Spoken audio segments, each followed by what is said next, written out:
బారు బూరు బచ్చాల పేట అంటే నీ పని ఆఖరికి పొయ్యకాయ వరకు వచ్చింది నా కథ. ఏం చేద్దాం మరి, నాకు టైం అట్లా వచ్చింది. అయ్యో రావా, అందుకే ఆయన పెద్ద మనిషి ఆయన కేటీ రావుల పని కూడా గాడికే వచ్చిందిగా. అంతేదా? ఆటోలో పోతు నేను లేచా ఆటోలో పోతుడా?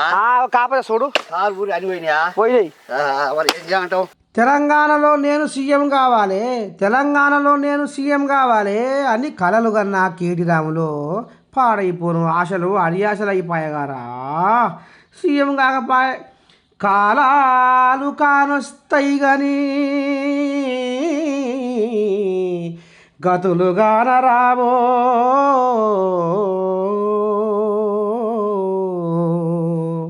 ఈ రకంగా అనుకోవాలన్నా, లేకపోతే పార్లమెంటు ఎలక్షన్ల కోసము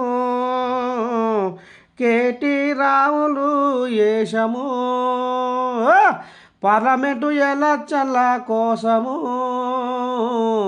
కేటీ రాములు ఏషము.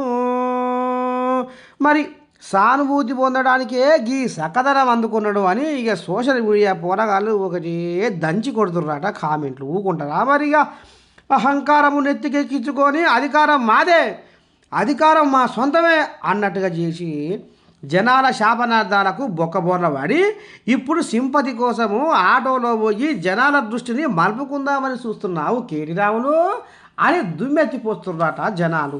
ఎందుకంటే మరి జనాలను 10 ఏళ్ల సంధి పీల్చుకొని పిప్పి చేసిరాడ నువ్వులా ఏ గంతు కోసమే.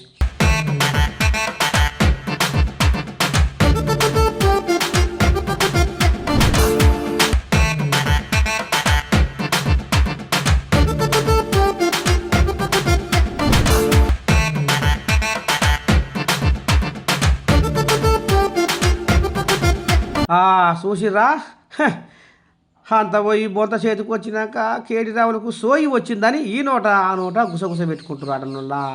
అంతే కదా, తాగితేనే మొక్కుతాము తడిస్తేనే గుడిసె కప్తాము అన్నట్టు ఇక తీరా పార్లమెంటు ఎలక్షన్ల ముందరనన్నా జనంతా మనం సోయి తెచ్చుకొని జనాలకు ఎట్లా ఉండాలి, ఏం చేయాలి, ఎట్లయితే జనాల ఓట్లు రాలుతాయని అగో గా రకంగా గా తల్లికన ఆలోచన చేసి ఇగో గీ ఏషం ముంగట వేసుకుంటాని అనుకొస్తారు సోషల్ మీడియా వాళ్ళు. ఇగో గిట్లా ఉంది కథ.